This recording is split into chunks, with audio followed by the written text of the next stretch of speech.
సామెతల గ్రంథం 3వ అధ్యాయం.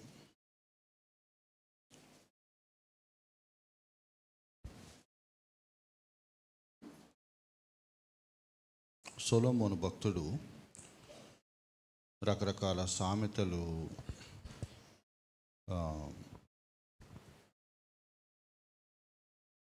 తన తరంలో అందించినప్పుడు దాన్ని క్రోడీకరించి లేదా పొందుపరిచి అన్ని ఒక చోట చేర్చి దీన్ని పుస్తకంలాగా చేశారు. ఈ గ్రంథం నిండా సొలొమోను సామెతలు చాలా ఉన్నాయి. అయితే మొదటి 4 అధ్యాయాల్లో ఉన్న సంగతుల్ని 10 సందేశాల కింద విడగొట్టారట, వాటి టాపిక్ని బట్టి. అంటే మొదటి అధ్యాయంలో ఉన్న సంగతులు ఒకటి, 2వ అధ్యాయంలో ఉన్న సంగతులు, 3వ అధ్యాయంలో ఉన్న సంగతులు, అలా మొత్తం ఈ 4 అధ్యాయాల్లో దాదాపు 10 సందేశాలు ఉన్నాయి. ఈ 10 సొలొమోను చెప్పిన సందేశాలు అని.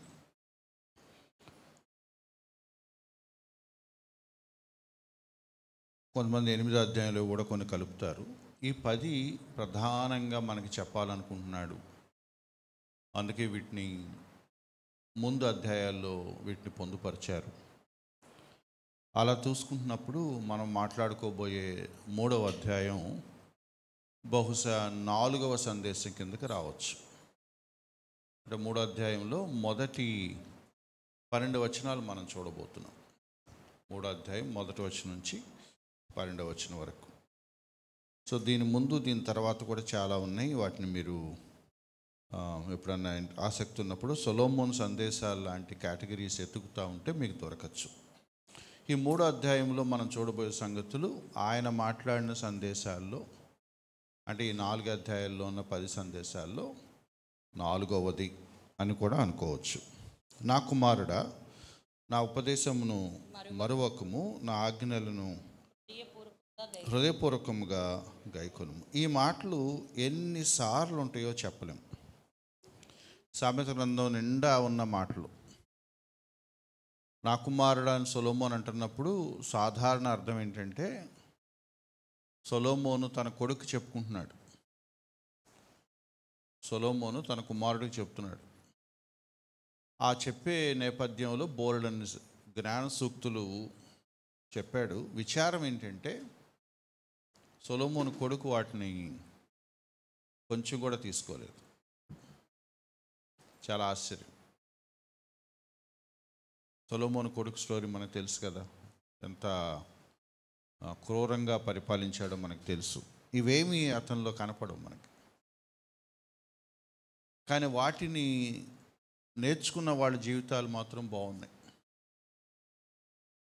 సొలొమోను కొడుకు గొప్ప రాజుగా, అంటే పెద్ద ధనవంతుడు అయితే అయి ఉండొచ్చు, కానీ ఈ విలువలు, ఈ ప్రమాణాలు ఏమీ తన జీవితంలో లేవు. ఈ 3వ అధ్యాయంలో ఈ మొదటి 12 వచనాలు అదొక భాగం. ఈ 12 వచనాల్లో మనకి ఇంచుమించు 5 సంగతులు కనపడుతున్నాయి. ఇవి నిజంగా మనం నమ్ముతున్నామా లేదా అనే దాన్ని బట్టే మన జీవితం ఆధారపడి ఉంటుంది. అవి మళ్ళీ నేను ఈ ఉదయం మీకు జ్ఞాపకం చేయాలని ఆశపడుతున్నాను. నా కుమారుడా, నా ఉపదేశమును మరువకము, నా ఆజ్ఞలను హృదయపూర్వకంగా గైకొనుము. అవి దీర్ఘాయువును సుఖజీవంతో గడుచు సంవత్సరములను శాంతిని నీకు కలుగ చేయను. నిజంగా దేవుని మాటలు వింటే, నిజంగా దేవుని మాటలు వింటే జీవితం బాగుంటుంది అని ఎంతమంది నమ్ముతారు? సమస్య అది.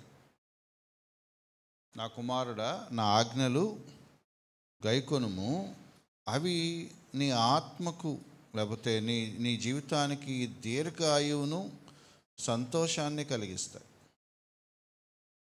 పాత నిబంధన ప్రమాణాలన్నీ ఇవే చాలా వరకు. అంటే పదే మనకు కనపడేది. నీకు మంచి లైఫ్ ఇస్తాను, నీకు మంచి లైఫ్ ఇస్తాను, హ్యాపీగా బ్రతుకుతావు, నీ పిల్లల్ని నువ్వు చూస్తావు, దీర్ఘకాలం బ్రతుకుతావు, లాంగ్ లైఫ్ అంటాం, సంతోషంగా జీవిస్తావు. యెహోవా చెప్పిన ఆజ్ఞలు పాటిస్తే మంచిగా జీవిస్తామని ప్రజలు అనుకుంటారా? అదే ప్రశ్న. మనం చాలాసార్లు ఇక్కడే మన భక్తి లేదా మన విశ్వాసం, మన నమ్మకం తేలిపోతుంది. లోకం మనకి వేరేవేవో నేర్పిస్తూ ఉంటుంది. సమాజంలో వేరే సూత్రాలు కొన్ని ఉన్నాయి. అవి మనకి చాలా బలంగా పనిచేస్తాయి.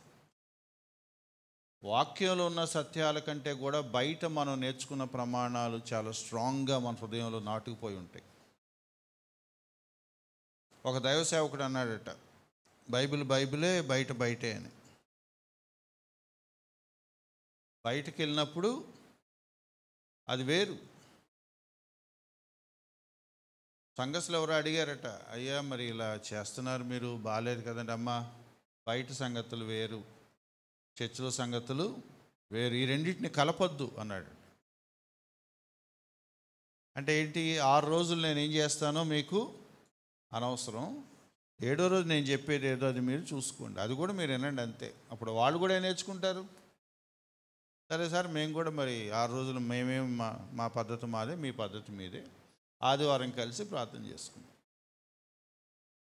క్రైస్తవ జీవితంలో బయట జీవితం, సంఘ జీవితం రెండు ఉంటాయా? అక్కడైనా ఇక్కడైనా ఒకటే. నేను ఆఫీస్లో ఎట్లా ఉంటానో ఇంట్లో కూడా అలాగే ఉంటాను, మందిరంలో కూడా అలాగే ఉంటాను. ఉండాలి. నా ఆజ్ఞలు పాటించు, వాటిని గైకొనుము అని దేవుడు చెప్తున్నప్పుడు అప్పుడప్పుడు అనే, లేకపోతే దేవాలయానికి వచ్చినప్పుడా? ఎప్పుడు? అది నా జీవితానికి అవసరం. లోకం మనకేం చెప్పుద్దంటే, దేవుడి సంగతులు ఎప్పుడన్నా భక్తిగా అప్పుడప్పుడు పెట్టుకో. ఇదంతా ఎంత ఘోరమైన ప్రభావం అంటే, మనకి కొన్ని అలవాట్లు ఉంటాయి. మా నాన్నకి ఒక అలవాటు ఉండేది, ప్రతి ఆదివారం చికెన్ తినాలి, ప్రతి గురువారం మటన్ తినాలి.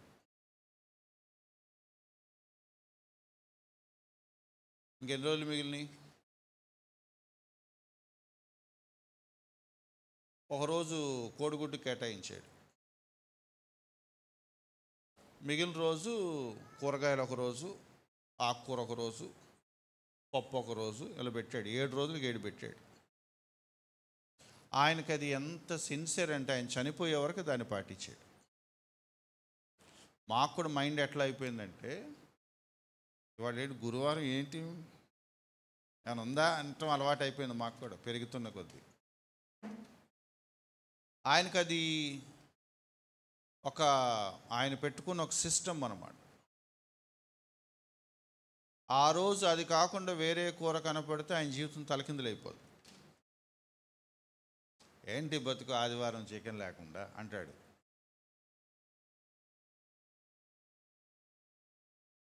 ఎందుకు చెప్తున్నానంటే, లైఫ్లో ఆదివారం చర్చికి వెళ్ళాలని పెట్టుకున్నారు కొంతమంది. అదొక రూల్ వాళ్ళకి, అంతే. ఆ రోజు చర్చికి వెళ్ళకపోతే వాళ్ళ మనసు బాగోదారే చర్చికి వెళ్ళలేదని, అంతే.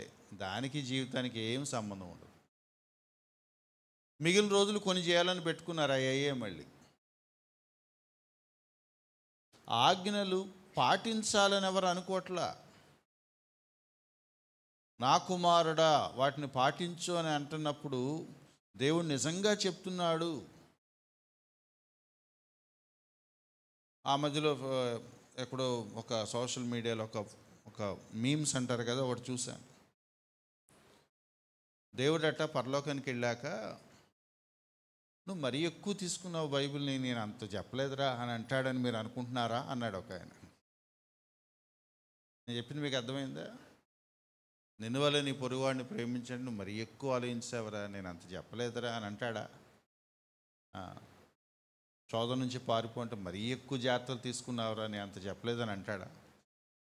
ఎక్కువ ఊహించుకునేది ఏమైనా ఉంటుందా బైబిల్ చదువుతా? చెప్పండి. లేదు. ఆయన ఏదో మోడరేట్గా చెప్పాడు, మనమే ఎక్కువ అనేసుకుంటున్నాం, అలా లేదు. God's word is for life time. నా జీవితానికి ప్రతిరోజు, ప్రతి క్షణానికి, ప్రతి సందర్భానికి దేవుడు వాక్యం వాక్యమే, నేను దాన్ని పాటించాలి, అది నా జీవితానికి నేను అన్వయించుకోవాలి. ఎందుకు ఈ మాటలు మాట్లాడుకుంటున్నాం?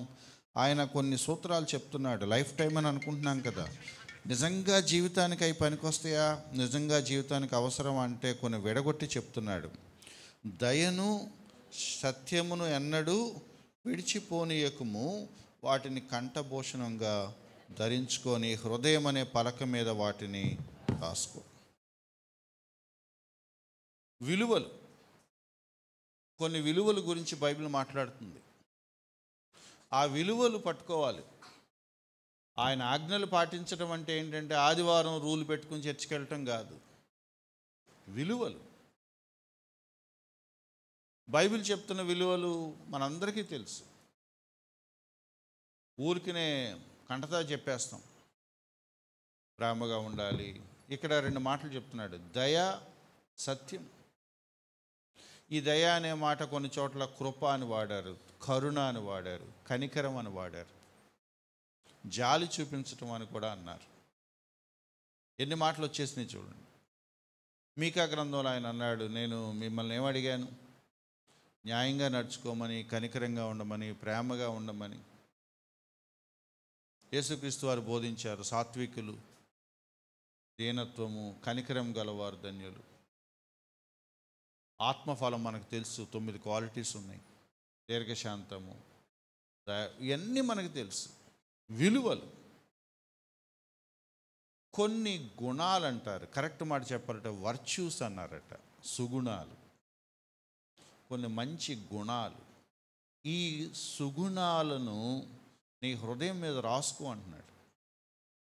హృదయం మీద రాసుకుంటాం అంటే అర్థం ఏంటంటే అది చెరిగిపోకుండా అక్కడ నాటుకుపోవాలి, ముద్ర పడిపోవాలి. రాతి పలకల మీద రాసేవాళ్ళు ఏం చేస్తారు? రాయి మీద కనపడేలాగా ఉండాలంటే చెక్కుతారు. అది కాలం ఉంటుంది, ఇక ఆ రాయి ఉన్నంతకాలం అది ఉంటుంది.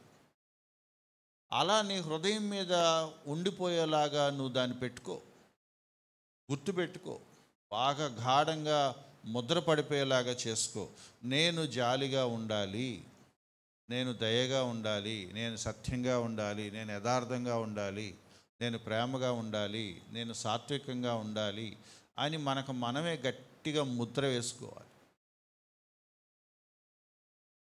మళ్ళీ సేమ్ స్టోరీ, లోకం ఏం చెప్పుద్దంటే అలా ఉంటే పనులవో బాబు, ఈ రోజుల్లో మెత్తగా ఉంటే కష్టం, నోరేసుకుంటే కానీ ఈ రోజుల్లో బతకలేం. మనకి విచిత్రం ఏంటి తెలుసా? మన బుద్ధి ఎంత ఘోరంగా ఉంటుందో. లోకం చెప్పే సలహాలు బాగా పనిచేస్తాయి. అయ్యో ఈ ప్రార్థన చేసుకుంటే అవ్వదు, కానీ ఎవడన్నా ఒకరిని చూసి ఆడికి 10,000 ఇస్తే ఆడే గొడవ పెట్టి సెటిల్మెంట్ చేసేస్తాడుగా అన్నాం అనుకో, అది అట్లా అదే బెటర్ లాగా ఉంది.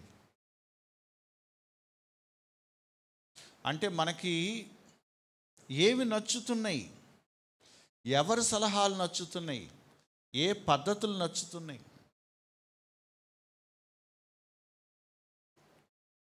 విలువలు పక్కన పెట్టేస్తే మనకి సమస్య పరిష్కారం అయిపోతే సరిపోద్దా? దేవుడు చూసేదే విలువలు.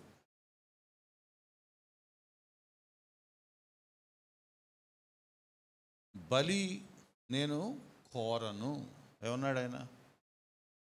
బలి అర్పణ నేను కోరను. ఏం కోరతాను? కనికరాన్ని కోరతాను, విరిగి నలిగిన హృదయాన్ని కోరతాను. నాకు నువ్వు ఊరికి నేను బలి అర్పిస్తే నాకేం సంతోషం కాదు. నువ్వు ఎలా ఉంటావు, నీ క్యారెక్టర్ ఏంటి, నీ గుణాలు ఏంటి, అవి నాకు కావాలి. హృదయాల మీద ఏం పెట్టుకోవాలట? కొన్ని విలువలు పెట్టుకోవాలట. ఆ విలువల ప్రకారం జీవించినప్పుడు ఏమవుతుంది? 4వ వచనం, అప్పుడు దేవుని దృష్టి యందును మానవుల దృష్టి యందును నీవు దయనుందు మంచివాడవని అనిపించుకో. అప్పుడు నేను చూసి దేవుడు సంతోషిస్తాడు, మిగిలిన వాడు కూడా సంతోషిస్తాడు.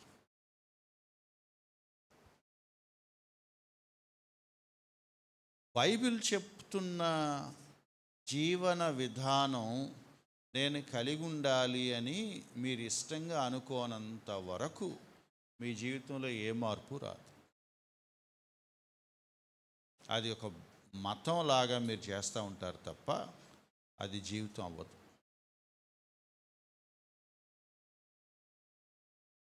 ఇద్దరు గురువును శిష్యుడు మాట్లాడుకుంటున్నారంట. గురువుగారు, అసలు ఈ గొడవలు ఎట్లా వస్తాయి గురువుగారు అన్నాడంట శిష్యుడు. అప్పుడు ఆ గురువు అన్నట్టు, ఏముందిరా, మాట మాట వస్తే గొడవ వచ్చేస్తుంది. అప్పుడు ఆ శిష్యుడు అంటే, అసలు మాట మాట ఎందుకు వస్తుంది అన్నాడు. ఎందుకు వచ్చేది ఏముందిరా, మధ్యలో తేడా మాట్లాడితే గొడవ వస్తుంది. అప్పుడు ఆ శిష్యుడు అంటే, తేడా ఎందుకు వస్తుంది అసలు? ఇప్పుడు ఇదిగోరా నీది ఆ బ్యాగ్ ఉంది, ఆ బ్యాగ్ నాకు ఇవ్వన్నాను, నువ్వేమంటావు? నేను ఇవ్వనంటావు. నాది అని లాక్కుంటాను, అప్పుడు నువ్వేం చేస్తావు? ఇది నాది అంటావు, అంతే గొడవ వచ్చేస్తుంది అన్నాడంట. ఆ శిష్యుడు అన్నాడంట తలగొక్కు, నాకు అర్థం కావట్లా, బ్యాగ్ ఇమ్మంటే గొడవ అవుద్దా? కాదురా, చిన్న డ్రామా వేద్దాంరా, నేను నీ బ్యాగ్ లాక్కుంటాను, నువ్వు నన్ను లాక్కునేటప్పుడు నువ్వేమనాలి? ఇది నాది అని అనాలి నువ్వు. అప్పుడు నేనేమంటాను? నాది అంటాను, మనం చిన్న ట్రైల్ వేద్దాంరా అన్నాడు. సరే అన్నాడంట. గురుగారు వచ్చి, ఆ బ్యాగ్ ఇవ్వరా, నాది అన్నాడంట. ఆ శిష్యుడు అన్నాడంట, తీసుకో అన్నాడు. ఆ గురువు షాక్ తిన్నాడట. అరే, నీలాగా సరే తీసుకో అని అనగలిగితే అసలు ఈ భూమి మీద గొడవలే జరగవు. అది నీదే అయినా కూడా నువ్వేమన్నావు? తీసుకో అన్నావు. నీకు కుదిరినట్టుగా మాకు కుదిరితే అసలు గొడవలే ఉండవు. విలువలు, నిజంగా విలువల ప్రకారం జీవిస్తే ఆ జీవన విధానం వేరేగా ఉంటుంది, వాళ్ళ పద్ధతి వేరేగా ఉంటుంది.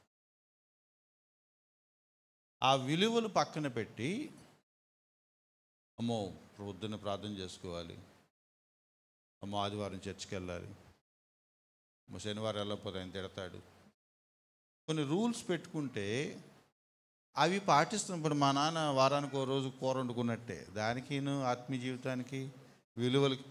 మా ఫాదర్ చాలా స్ట్రిక్ట్ అండి, సిన్సియర్ మ్యాన్ అండి, ఎవ్రీ థర్స్డే మటన్. అదే అని విలువ చెప్పండి, అది విలువ? అది ఒక అలవాటు, దానికి నైతిక విలువ కాదది. దానివల్ల ఎవరికి ఉపయోగం?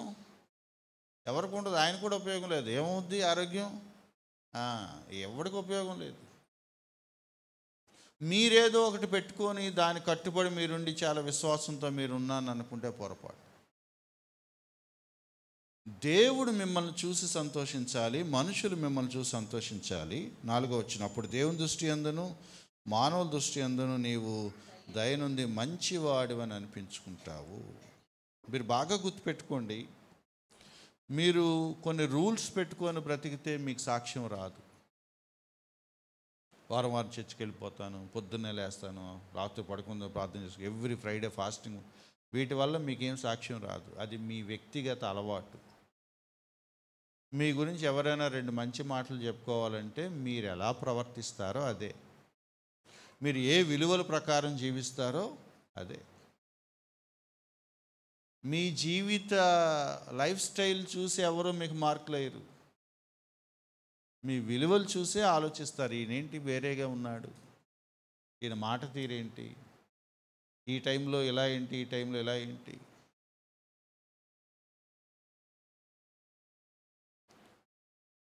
వాల్యూస్ ఇంపార్టెంట్, విలువలు. ఆ విలువల్లోంచి వస్తుంది ఏంటట? ప్రవర్తన. 5వ వచనం, నీవు నీ స్వబుద్ధిని ఆధారం చేసుకోనకుండా నీ పూర్ణ హృదయంతో యెహోవా యందు నమ్మకుంచుము, నీ ప్రవర్తన అంతటి యందు ఆయన అధికారమునకు ఒప్పుకొను, అప్పుడు ఆయన నీ త్రోవలను సరళం చేస్తాడు. మీకు అర్థమవుతున్న లింకు? ఆజ్ఞలు పాటించాలని మీరు అనుకోవాలి, ఆజ్ఞల్లో ఉన్న విలువలు మీకు ప్రమాణాలు అవ్వాలి, ఆ విలువల్లో ఉంచే మీ ప్రవర్తన వస్తుంది. ఎప్పుడు నువ్వు దేన్ని బట్టి ప్రవర్తిస్తావో ఆ ప్రవర్తన వెనకాల ఒక కారణం ఉంటుంది. నువ్వు పాటించే విలువలేవో దాన్ని ప్రభావితం చేస్తూ ఉంటాయి. నువ్వు ఏ విలువలు గట్టిగా నువ్వు పట్టుకున్నావో ఆ విలువలే నీ ప్రవర్తనలో బయటకు కనపడతా ఉంటాయి. సందర్భం వచ్చినప్పుడు అవి బయటకు వస్తాయి.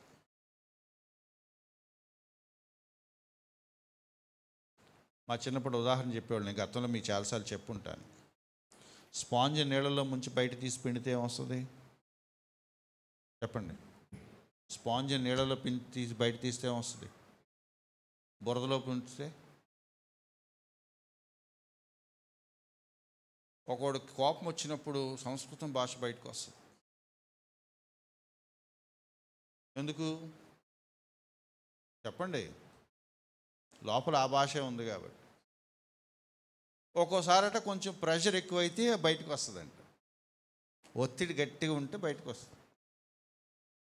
నీ లోపల ఏముంది అనటానికి ఒక చిన్న గొడవ జరిగితే చాలు, నీకెంత కోపం ఉంది, మీకెంత పవిత్రమైన భాష వచ్చు, నీకెంత నిగ్రహం ఉంది, నీకెంత సాత్వికం ఉందో తెలిసిపోతుంది.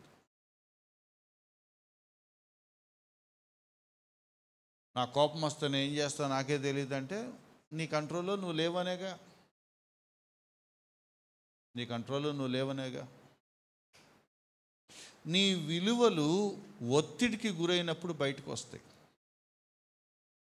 ఒక పరీక్షకు గురైనప్పుడు బయటకు వస్తాయి. ఒక సమస్య వచ్చినప్పుడు అది బయటకు వస్తుంది.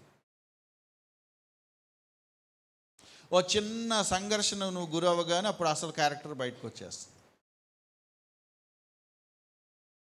అప్పుడు కదా ఆధారపడాల్సిన దేవుడి మీద. నీ ప్రవర్తన అంతటి మీద ఆయన అధికారమునకు ఒప్పుకో.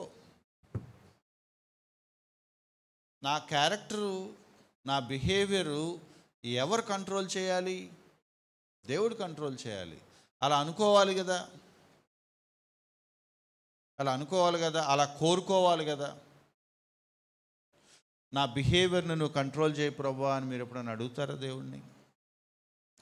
నా ప్రవర్తన మీద నీ అధికారం ఉండాలి అని అడగాలి కదా మనం. నా నా నా లైఫ్లో నా నడవడిక, నా ప్రవర్తన అంతా దేవుడికి నచ్చినట్టుగా జరగాలని కోరుకోవాలిగా కనీసం. అదే ఇదే అని ఎప్పుడైతే మనం 2 గీతలు మన మనసులో గీసుకుంటామో 2 రకాల జీవితం మనం జీవిస్తూనే ఉంటాం. కపటం అని కొంతమంది అంటారు, బైబిల్ దాన్ని వేషధారణ అందారు. ద్వంద్వ ప్రవృత్తి, ఒక చోట ఒకలాగా ఇంకో చోట ఇంకోలాగా. మీకు నేను సలహా ఇచ్చేటప్పుడు ఒకలాగా, నేను వ్యక్తిగతంగా పాటించేటప్పుడు ఇంకోలాగా. మోసం. నీ ప్రవర్తన అంతటి మీద అధికారాన్ని ఒప్పుకో. చాలా ఇంపార్టెంట్ మాట అన్నాడు 5వ వచనంలో, నీ స్వబుద్ధిని ఆధారం చేసుకోకు. ఈ మాటలు మనం చిన్నప్పటి నుంచి చదువుతాం కానీ ఇవి మనకు అర్థం కావా, లేకపోతే మనసుకి ఎక్కవా, లేకపోతే అసలు పట్టించుకోమా? ఒక్కోసారి డౌట్ వస్తుంది. చాలా క్లియర్గా ఉంది, నీ స్వబుద్ధిని ఆధారం చేసుకోవద్దు. అర్థం ఏంటి? నువ్వు అనుకున్నది ఏదో అది చేయమాక. నేను తెలియగలవాడిని, నేను చాలా జ్ఞానం ఉంది నాకు, చాలామంది కంటే నేను బాగా నిర్ణయాలు తీసుకుంటాను అని అనుకోవద్దు.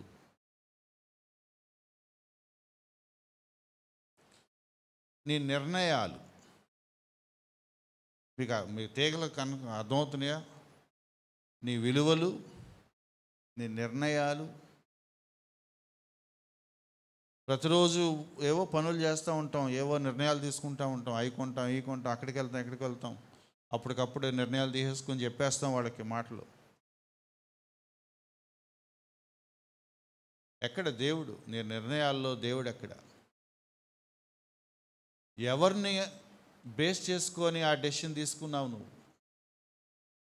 నీ సొంత బుద్ధిలోంచి వచ్చిన నిర్ణయమా, లోకం చెప్పిన ప్రభావమా, దేవుడి దగ్గర నుంచి వచ్చిన విలువల్లోంచి వచ్చిన నిర్ణయమా? నీ స్వబుద్ధిని ఆధారం చేసుకోవద్దు. నీ స్వబుద్ధిని ఆధారం చేసుకోవద్దు. కింద దాన్ని ఇంకోలాగా చెప్పాడు, మీరు చూడండి 7వ వచనం. నేను జ్ఞానిని కదా అని నీవు అనుకొనవద్దు. అనుకుంటారా మనుషులు అంటే? అనుకుంటారు, మామూలుగా అనుకోరు. కొంతమంది ఉంటారు, వాళ్ళకి మనం ఏదైనా సలహా చెప్తున్నాం అనుకోండి, మన ముందు తల ఊపుతారు. అట్లాగే సార్, అట్లాగే చేద్దాం. మనం వెళ్ళిపోయాక ఏం చేస్తాడు? వాడు అనుకున్నదే చేస్తాడు. నలుగురు వాడికి ఒక మంచి సలహా ఇచ్చాక, నలుగురు వెళ్ళిపోయాక వాడు అనుకున్నదే చేశాడంటే అర్థం ఏంటి చెప్పండి? వాళ్ళు అలాగే అంటారు, మనం చేసేదేదో మనమే చేద్దాం. నీ స్వబుద్ధిని ఆధారం చేసుకోవద్దు. నేను జ్ఞానిని అని నీవు అనుకోవద్దు. మనిషికున్న భయంకరమైన అవలక్షణాలు ఇదొకటి. ఆడికి ఏమీ తెలీదు, ఆడి జ్ఞానం అనుకుంటాడు. అదేంటో అర్థం కాదు. ఆడి బుద్ధి అంతే, వాడు చాలా జ్ఞానం అనుకుంటాడు.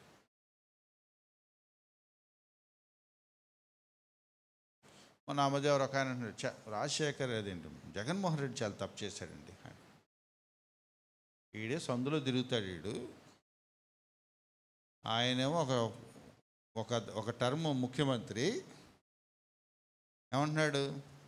చాలా తప్పు చేశాడు. వీడికి ఏం తెలుసు పాలిటిక్స్? ఇంకో రోజు ఇంకెక్కడో చూశాను, హోటల్ ఒకడెవడో టీ తాగటానికి ఎక్కడ ఆగాం, ఆడు రిక్షా దొక్కేవాడాడు. ఈ ధోని గాడిని పంపడం వేస్ట్ అండి, యాడిని దించకూడదు ఆడిని అంటున్నాడు. ఇంటర్నేషనల్ క్రికెట్ అంటే ఏంటి? స్టేడియంస్ అంటే ఏంటి? ఆ వరల్డ్ క్లాస్ క్రికెట్ స్ట్రాటజీస్ ఏంటి? వీడి గల్లీలో ఎప్పుడైనా బ్యాట్ పట్టుకొని ఉంటాడా? అసలు వీడి స్టేడియం చూసుంటాడా? ఒక మ్యాచ్ ఆడుంటాడా? వీడు ఏమంటున్నాడు తెలుసా? ఇప్పుడు ధోని దించకూడదండి. నోరేగా, మీకు అర్థమవుతుందిగా. అంటే నాకు తోచింది నా అభిప్రాయం చెప్పేస్తే నేను జ్ఞాని అయిపోతానా? ధోని నేను విమర్శించాలంటే మీరు చెప్పండి, మినిమం నాకేం తెలిసి ఉండాలి చెప్పండి? నాకు కూడా ఒక ఆట తెలిసి ఉండాలి, అందులో మంచి చెడు తెలిసి ఉండాలి. ఆ ఐసీసీ బోర్డులో నిర్ణయాలు, వ్యవహారాలు, ఏదో అదో సబ్జెక్ట్ అది. వీడు ఎక్కడ కూర్చొని వీడు వేస్ట్, అసలు వీడు అనవసరం, అంతటి తాగలేదాడు, ఆడి బదులు నేను వెళ్ళినా బాగుండు అంటున్నాడు. ఆడి బదులు ఈడు వెళ్తాడా? అసలు ఈయన దగ్గర హరిస్తారా? మానవ లక్షణం ఏంటంటే నాకు తెలుసు అనుకోవటం. నాకు తెలుసు అని అనుకోవటం వెనక అహంకారం తప్ప వాడికి ఏమీ తెలియదు. నేను జ్ఞాని అని అనుకోవద్దని ఎవరు చెప్తున్నారు? దేవుడు చెప్తున్నాడు. నా కుమారుడా, నేను తెలియగలవాడిని అని అనుకోవద్దు. నీ సొంత బుద్ధి మీద నువ్వు ఆధారపడద్దు. నీ బుద్ధి వంకర, నీకు తెలియదు. నువ్వు సరైన నిర్ణయం తీసుకోవటం నీకు రాదు. నేను నీకు నా ప్రమాణాలు నేర్పిస్తున్నాను, నా ఆజ్ఞలు నేర్పిస్తున్నాను, నా విలువలు ఏంటో నీకు చెప్తున్నాను.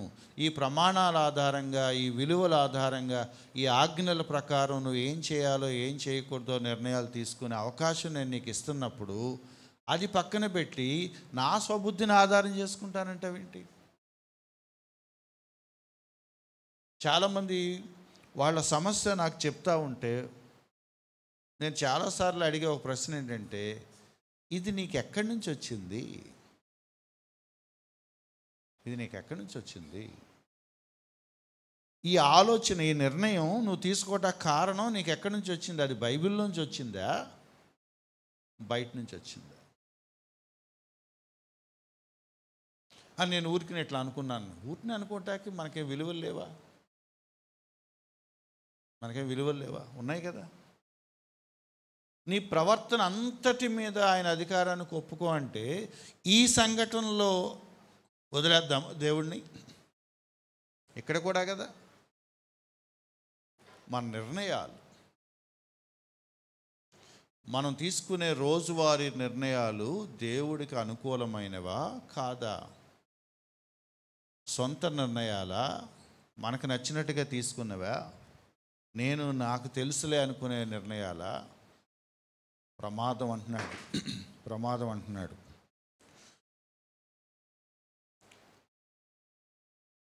తొమ్మిదవ వచనంలో ఇంకో మాట అంటున్నాడు, నీ రాబడి అంతట్లో ప్రథమ ఫలమును నీ ఆస్తిలో భాగమును ఇచ్చి యెహోవాను ఘనపరచుము.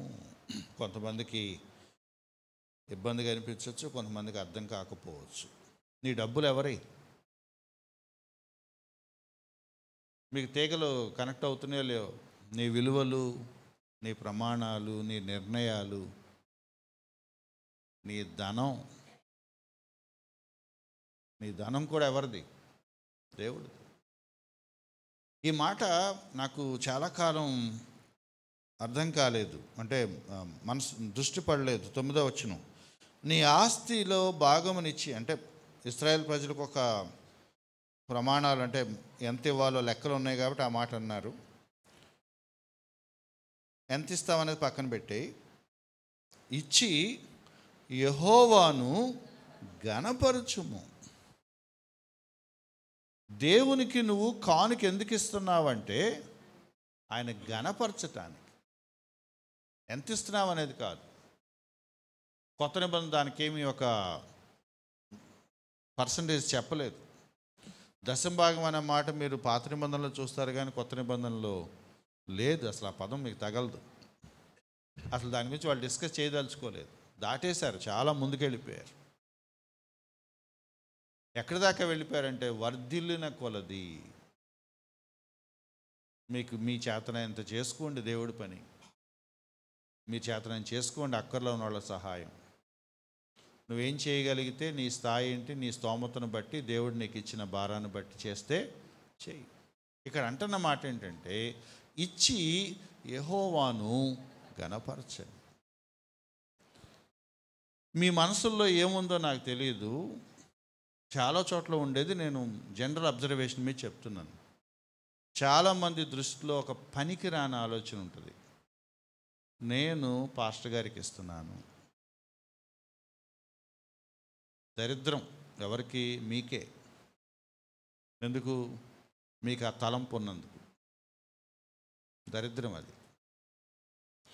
నేను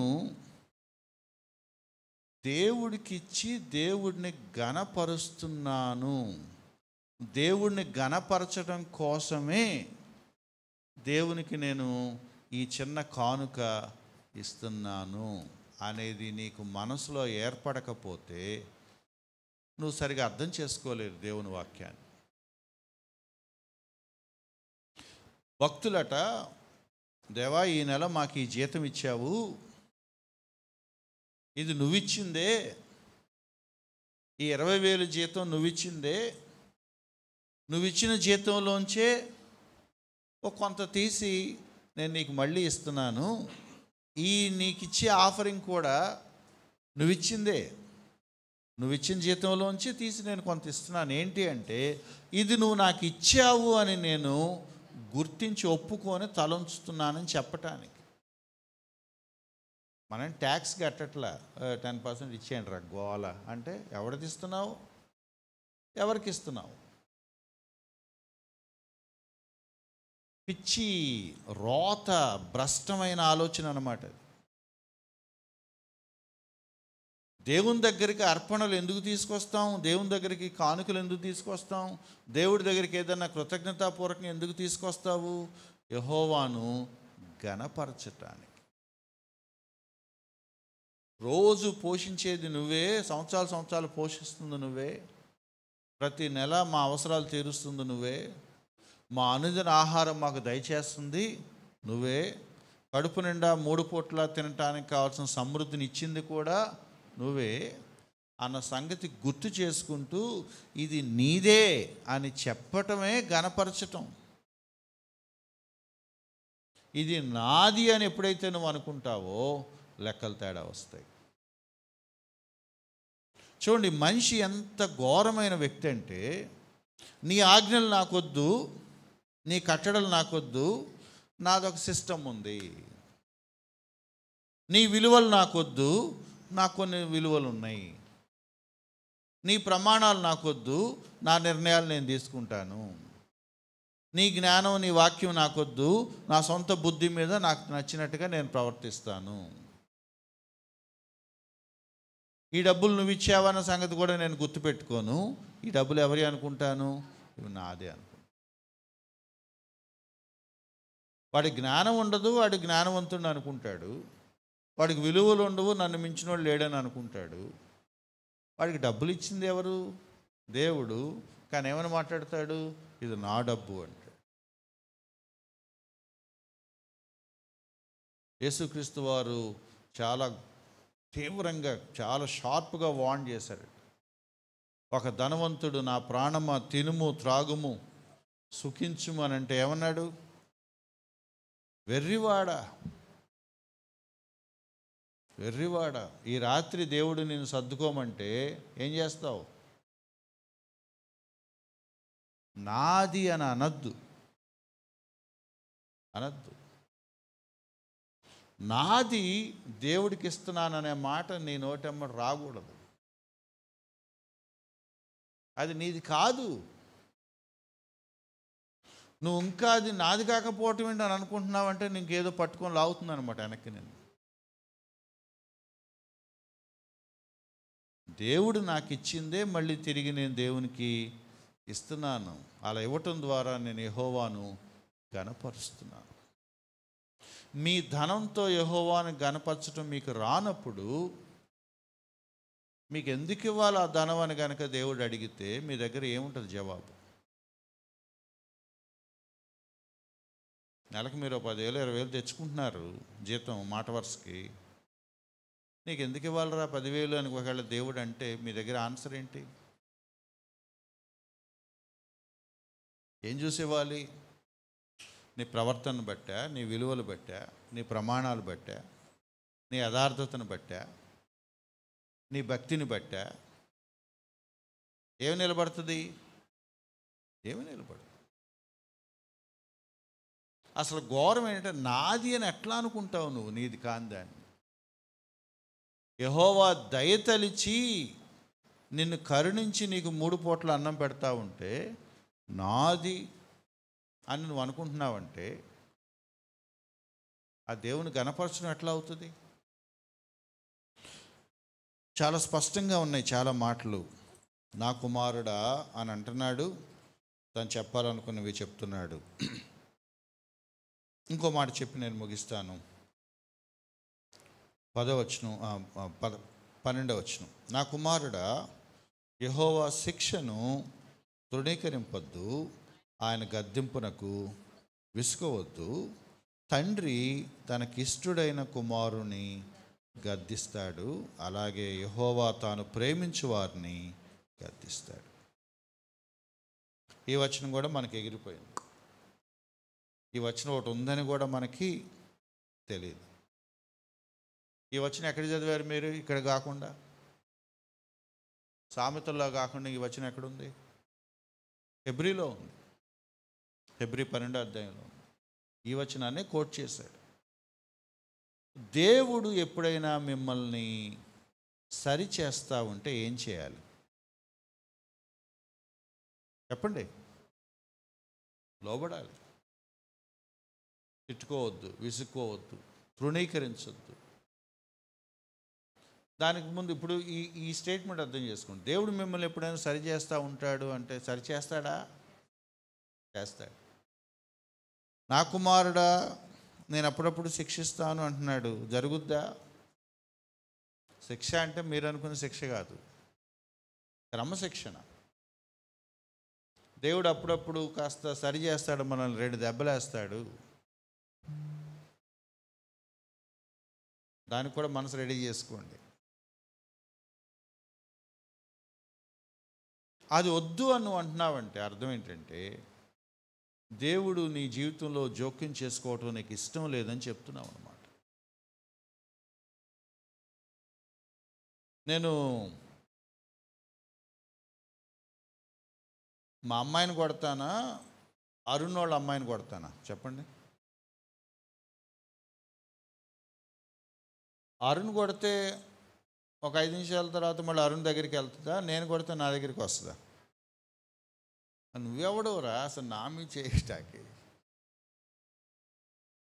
ఒక బాండ్ ఉంది అక్కడ. నన్నే ఎందుకు క్రమశిక్షణగా పెంచుతున్నారు? అరుణ్ కూడా వెళ్ళి వేరే వాళ్ళని కొట్టలేడు. బుద్ధులు ఎవరికి నేర్పించుకుంటాడు? తన బిడ్డకే నేర్పించుకుంటాడు.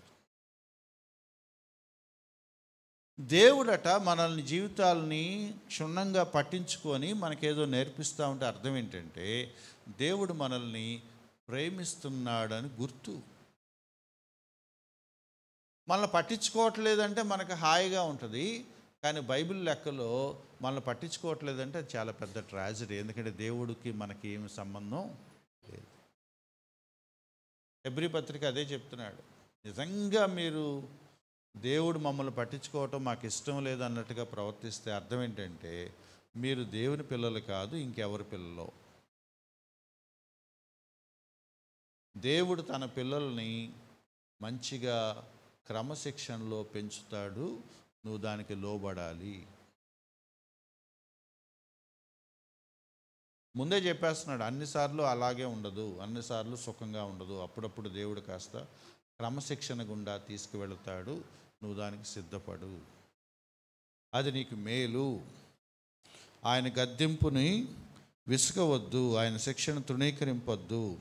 ఈ మాట చూడండి ఎంత బాగుందో. యెహోవా తాను ప్రేమించు వారిని గద్దిస్తాడు.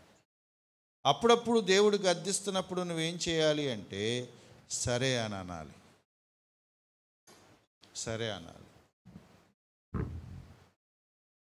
మనం మాట్లాడుకునేవన్నీ కూడా దేవునికి మనకి వ్యక్తిగతంగా ఉన్న సంబంధం గురించి. ఆ వ్యక్తిగత సంబంధం గురించి మనం మాట్లాడుకుంటున్నప్పుడు ఇవన్నీ లెక్కలోకి వస్తాయి. నిజంగా దేవుడికి మనకి ఒక అవినాభావ సంబంధం ఉందా లేదా? నిజంగా దేవునికి మీకు వ్యక్తిగత సంబంధం ఉందా లేదా? నిజంగా దేవునితో మీకు ఒక వ్యక్తిగత అన్యోన్య సహవాసం ఉంటే ఇవి మీరు ఇష్టంగా చేస్తారు, ఇవి మీరు ఇష్టంగా చేస్తారు. నా నిర్ణయాలు, నా ప్రమాణాలు, నా విలువలు, నా ధనం, నా స్నేహాలు, ఆఖరికి నా జీవితంలో జరుగుతున్న సంఘటనలు, వాటి వెనక దేవుని క్రమశిక్షణ అన్నీ దేవుని బట్టి నేను ఏం చేయాలో ఆలోచిస్తూ ఉంటాను. లోబడాల్సి వచ్చినప్పుడు లోబడతాను, సరి చేసుకోవాల్సి వచ్చినప్పుడు సరి చేసుకుంటాను, మార్చుకోవాల్సి వచ్చినప్పుడు మార్చుకుంటాను. ఎందుకంటే దేవుడు నన్ను ఒక దారిలో తీసుకెళ్తాడని నాకు అర్థమైనప్పుడు నేను లోబడతాను. నేను మాట్లాడేది విశ్వాసుల గురించే, విశ్వాసులకు ఉండే శోధనల గురించే. ఇది నాది అని అనుకునే బుద్ధి విశ్వాసకు ఉంది, ఇంకా పోలేదు. నా ఇష్టానుసారం, నా నిర్ణయాలు, నా ఆలోచనలు, నేను పెట్టుకున్న సొంత విలువలు, నా బుద్ధి, నా డబ్బు, నా జీవితం ఈయన అనుకున్నప్పుడల్లా కూడా ఆ జీవితం గందరగోళం అయిపోద్ది. గజిబిజిగా చేసేసుకుంటాం మన జీవితాలు. మీ జీవితాన్ని మీ చేతికి ఇస్తే మీరు దాన్ని నాశనం చేసుకుంటారు. ఆ జీవితాన్ని దేవుని చేతికి ఇస్తే ఆయన దాన్ని బాగు చేస్తాడు. ఘోరం చెప్తాను, ముగిస్తున్నాను, ఆఖరి మాట. మీ జీవితాన్ని మీరు నడుపుకుంటే బాగుంటుందా, దేవుడు నడిపితే బాగుంటుందా? చెప్పండి. ఎంతమంది నిజంగా అంటారు ఆ మాట? మరి ఎందుకు ఇవ్వరు? అంటాం అంతే, స్టేట్మెంటేగా. స్టేట్మెంట్ ఎప్పుడు కూడా పాజిటివ్గానే ఇస్తాం మనం, కానీ లైఫ్ని దేవుడికి సమర్పించడం మాత్రం మనం అనుకున్నంత ఈజీ కాదు.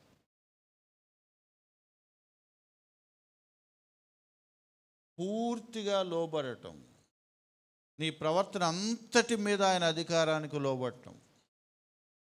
నా జీవితంలో ఏం జరిగినా సరే అది నీకు నచ్చితే చాలు అని అనుకోవటం, నీ చిత్తమే నా చిత్తం అని అనుకోవటం